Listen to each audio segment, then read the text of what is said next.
नमस्कार दोस्तों, स्वागत है आपका आरआरबी एनटीपीसी के एग्ज़ाम एनालिसिस में। आज हम 13 जून के सेकंड शिफ्ट के सभी क्वेश्चनों को इसमें देखेंगे।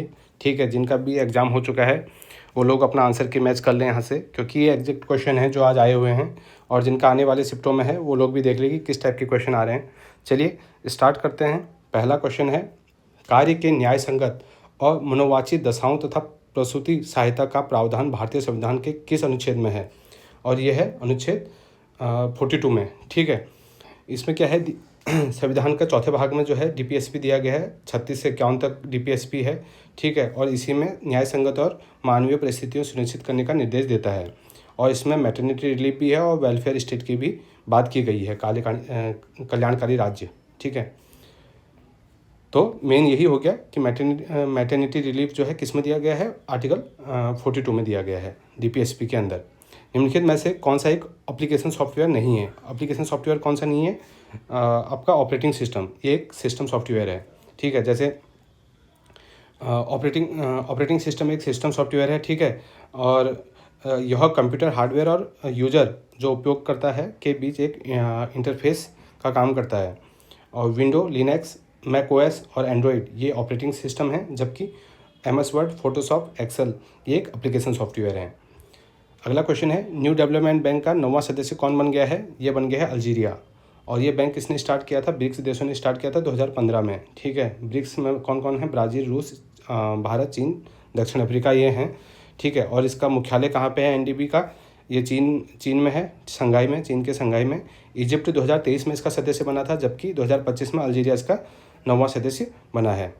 2011 की जनगणना के अनुसार भारत में किस राज्य केंद्र शासित प्रदेश का लिंगानुपात सबसे कम रहा है? और कौन सा? दमन एंड दीव का कितना है? 618 है। ठीक है, और वैसे इंडिया का कितना है? 943 है, और जबकि केरला का 1084 और हरियाणा का 879 स्टेट में सबसे कम है।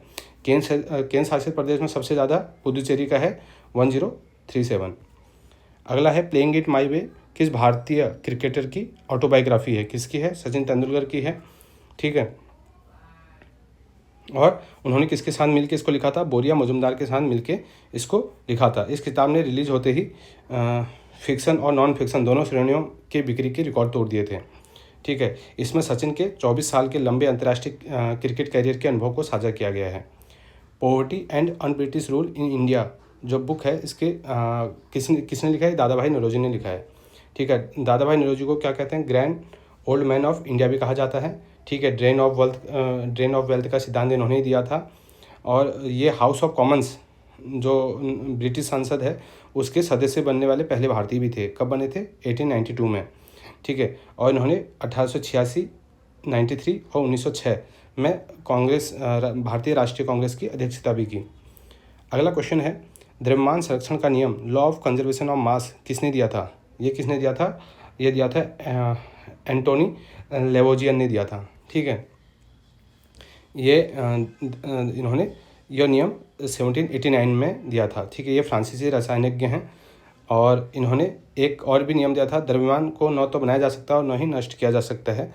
ठीक है, और इनको फादर ऑफ मॉडर्न केमिस्ट्री भी कहा जाता है। अगला है, कोसी नदी के बार बार मार्ग बदलने का प्रमुख कारण क्या है? मार्ग में भारी मात्रा में गाद मतलब सिल्ट और सेडिमेंट का जमा होना, ये इसका मेन कारण है। ठीक है, और इसीलिए इसको सौरभ विहार भी कहा जाता है।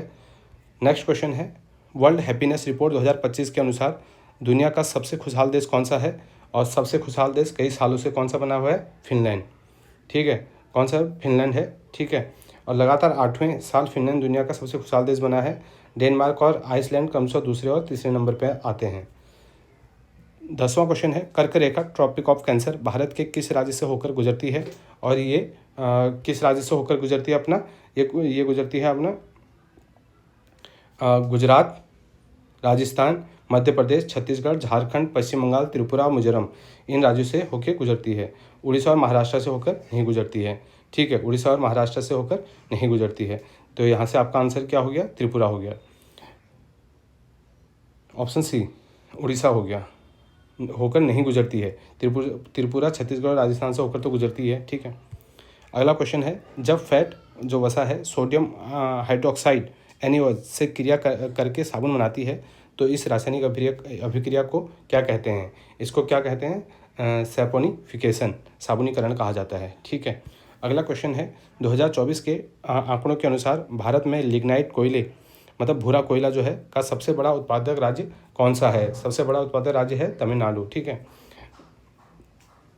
तमिलनाडु का नेवेली क्षेत्र लिग्नाइट खनन और उससे जुड़ी ताप विद्युत परियोजनाओं के लिए प्रसिद्ध है। ठीक है। लिग्नाइट में कार्बन की मात्रा कम और नमी अधिक होती है, इसलिए इसको निम्न श्रेणी का कोयला कहा जाता है। और एंथ्रासाइट सबसे उच्च श्रेणी का होता है। डॉक्टर बी आर अम्बेडकर ने राज्य के नीति निर्देशक तत्व को क्या कहा था? और इनको संविधान DPSP को कहा था संविधान की नवीन विशेषता, नोवेल फीचर। ठीक है। और फंडामेंटल राइट को कहा था संविधान मतलब जो अपने रीट्स थे उसको कहा था संविधान की आत्मा। और DPSP 36 से 51 के बीच में दिया गया है। ठीक है। और ये कहाँ से लिया गया था? हमने आयरलैंड से लिया गया था। और ये वेलफेयर स्टेट की स्थापना करते हैं, हालांकि ये जस्टिसेबल नहीं है। सरदार वल्लभ भाई पटेल की सबसे ऊंची प्रतिमा को क्या कहते हैं? स्टैच्यू ऑफ यूनिटी कहा जाता है। ठीक है। ठीक है। और यह 182 मीटर मतलब 597 फीट की ऊंचाई के साथ दुनिया की सबसे ऊंची प्रतिमा है। यह गुजरात के नर्मदा जिले में केवड़िया साधु बेट द्वीप पर स्थित है। और इसके जो मूर्तिकार इसके मुख्य मूर्तिकार कौन थे? RV Sutar. Oriental railway track मुख्य रूप से किस द्वीप में स्थित है?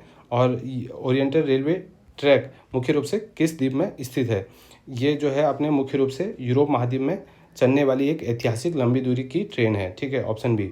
इसकी मूल यात्रा 1883 में पेरिस फ्रांस से इस्तांबुल टर्की के बीच शुरू की गई थी। यह अपने समय में अंतर्राष्ट्रीय विलासिता और आराम का प्रतीक मानी जाती थी। अगला क्वेश्चन है कोशिका विभाजन की किस अवस्था में क्रोमोसोम जो गुणसूत्रों की संख्या आधी हो जाती है? किस मात्रा में आधी हो जाती है? यह हो जाती है आपकी मियोसिस में। ठीक है। अगला क्वेश्चन है 1760 के वांडीवास के युद्ध बैटल ऑफ वांडीवास का परिणाम क्या हुआ था? उसमें जो फ्रांसीसी थे वो बुरी तरह से हार और उनका प्रभाव समाप्त हो गया था वांडीवास में। ठीक है। और ये कब हुआ था? 22 जनवरी 1960 को लड़ा गया था और यह तीसरे कर्नाटक युद्ध का हिस्सा था। यह युद्ध ब्रिटिश ईस्ट इंडिया कंपनी और फ्रांसीसी के बीच हुआ था, जैसे कि पता ही है। नेक्स्ट क्वेश्चन है विंडो 11 में कीबोर्ड शॉर्टकट Alt+Tab का मुख्य उद्देश्य क्या है?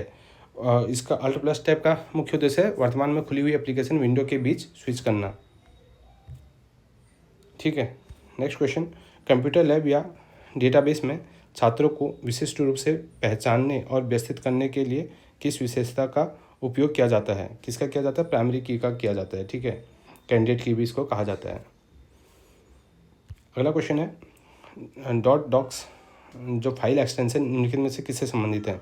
और ये किससे संबंधित है? हमारे ये MS वर्ड से, माइक्रोसॉफ्ट वर्ड से संबंधित हैं। ठीक है। क्वेश्चन नंबर 21 विश्व में आर्थिक मंदी या तंगी डिप्रेशन के कारण होने वाली बेरोजगारी को क्या कहा जाता है? इसको कहा जाता है साइक्लिकल एम्प्लॉयमेंट। ठीक है। क्या कहा जाता है? Cyclical employment.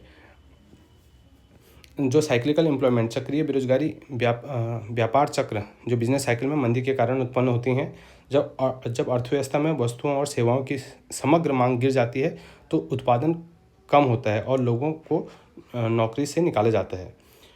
ठीक है। और अर्थव्यवस्था के ठीक होने पर यह बेरोजगारी स्वतः ही कम हो जाती है। यह मुख्य रूप से पूंजीवाद जो कैपिटलिस्ट और विकसित अर्थव्यवस्था में देखी जाती है।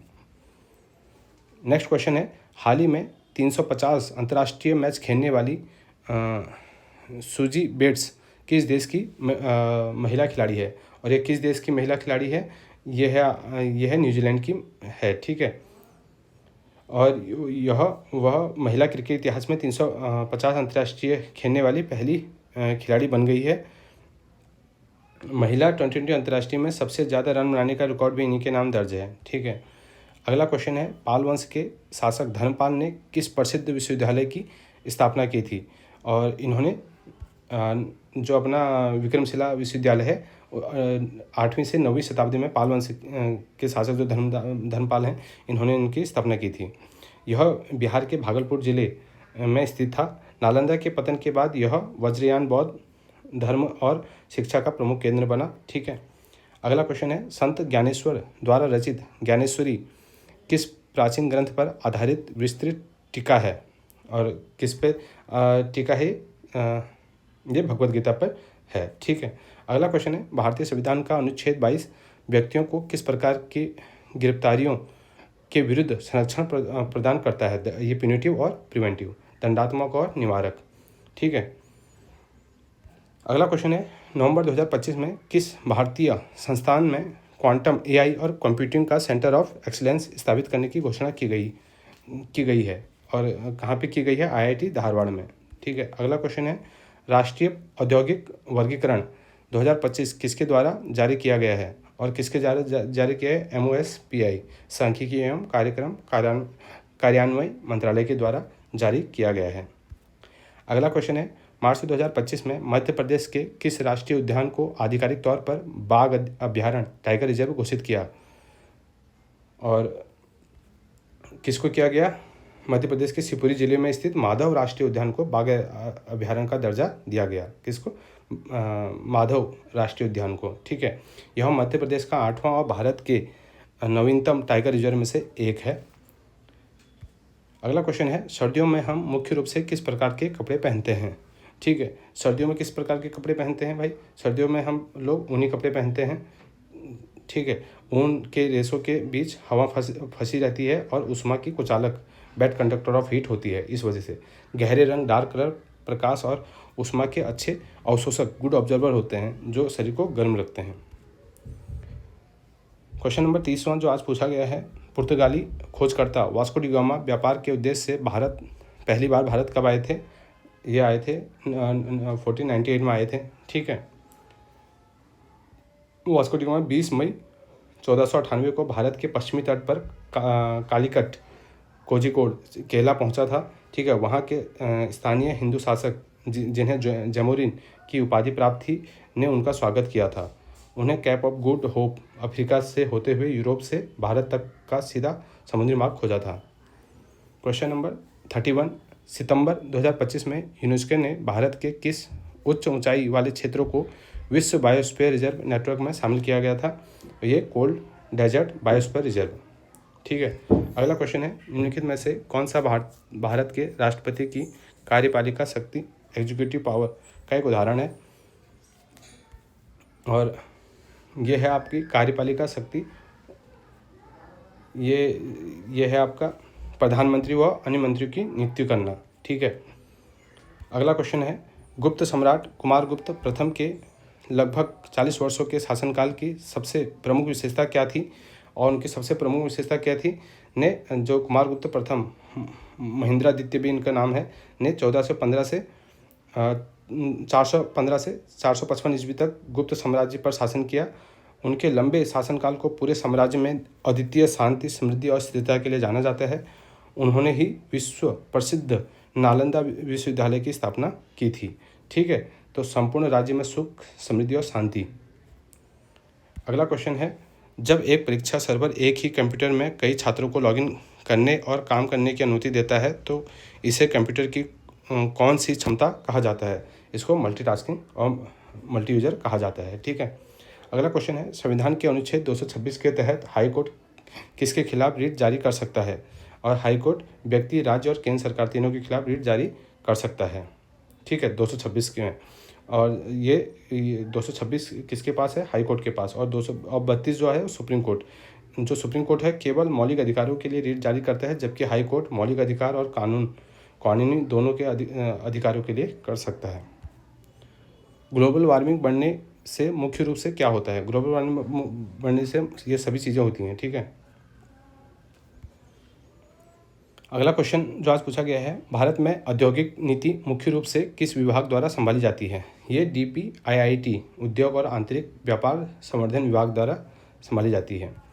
अगला क्वेश्चन है, 1921 में केरल में हुए मोपा विद्रोह का मुख्य कारण क्या था? मोपा का मुख्य कारण था जमींदारों द्वारा आर्थिक शोषण और खिलाफत आंदोलन का प्रभाव। ठीक है, अगला क्वेश्चन है, एक महिला 20 किलोमीटर की, अब यहाँ से मैथ के क्वेश्चन चालू हो गए हैं। ठीक है, आप देख लो एक बार कैसे मैथ के क्वेश्चन है। और ये मैथ के क्वेश्चन और रीजनिंग के क्वेश्चन हम अगले शिफ्ट में करेंगे। ठीक है, काफ़ी मैथ के क्वेश्चन आए हुए हैं। आपको क्वेश्चन चाहिए हो, आपको इनका सोल्यूशन के साथ मैं पूरा डिटेल में कराऊंगा। मैथ और रीजनिंग के चाहिए हो तो आप ज़रूर कमेंट करना, तभी अगर कमेंट अच्छी मात्रा में होगा तभी मैं सभी क्वेश्चनों को लेके आऊँगा आपके साथ। चलिए ठीक है, थैंक यू।